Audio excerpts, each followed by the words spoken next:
అదేవిధంగా టీఆర్ఎస్ నుండి బీఆర్ఎస్ గా మారుస్తామనేటటువంటి ఒక కీలకమైన నిర్ణయం తీసుకోవడం జరిగింది అధ్యక్ష. ఆనాడు కూడా ఆ మీటింగ్ నేను అటెండ్ అవ్వలేదు అధ్యక్ష. నేను ఒప్పుకోలేదు, ఈ పేరు మార్పుకు ఒప్పుకోలేదు, నేషనల్ పాలిటిక్స్ లోకి వెళ్లడం కూడా నేను ఒప్పుకోలేదు అధ్యక్ష. అంటే ఒక మాట అధ్యక్ష, ఇట్లాంటి హౌస్ లో చెప్పొచ్చో లేదో గానీ తెలంగాణలో ఏం పీక్ కట్టలు కట్టినామని నేషనల్ పోయి చేస్తాం అధ్యక్ష. మనం ఎన్ని పనులు మిగిలినాయి అధ్యక్ష తెలంగాణలో చేయాల్సినాయి? 2 పెద్ద రివర్స్ లో, ఒక పక్క గోదావరి, ఇంకో పక్క కృష్ణ, 1,89,000 కోట్లు ఖర్చు పెట్టినాం అధ్యక్ష. కొత్తగా ఇచ్చిన ఆయకట్టు ఎంత అంటే 14 లక్షల ఎకరాలు అధ్యక్ష. 1,89,000 కోట్లు అంటే ఎంత అధ్యక్ష? 1,00,000 కోట్లు ఖర్చు పెడితే 20 లక్షల మంది పేద ప్రజలకు ఇంటికి 5 లక్షలు వేసుకున్నా 20 లక్షల మందికి పేద ప్రజలకు ఇల్లు ఇవ్వచ్చు అధ్యక్ష మనం. కానీ 1,89,000 ఖర్చు పెడితే అధ్యక్ష జరిగింది ఎవరికి, ఒరిగింది ఎవరికి అంటే ఒక వ్యక్తి 1989లో కంపెనీ పెట్టుకున్న ఆయన మన తెలంగాణ వచ్చిన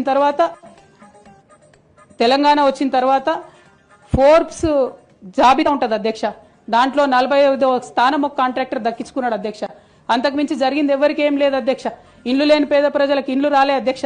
కానీ ఆ కంపెనీకి మాత్రం 1,02,666 కోట్ల విలువైన ప్రాజెక్టులు ఒకటే కంపెనీకి పోయింది అధ్యక్ష.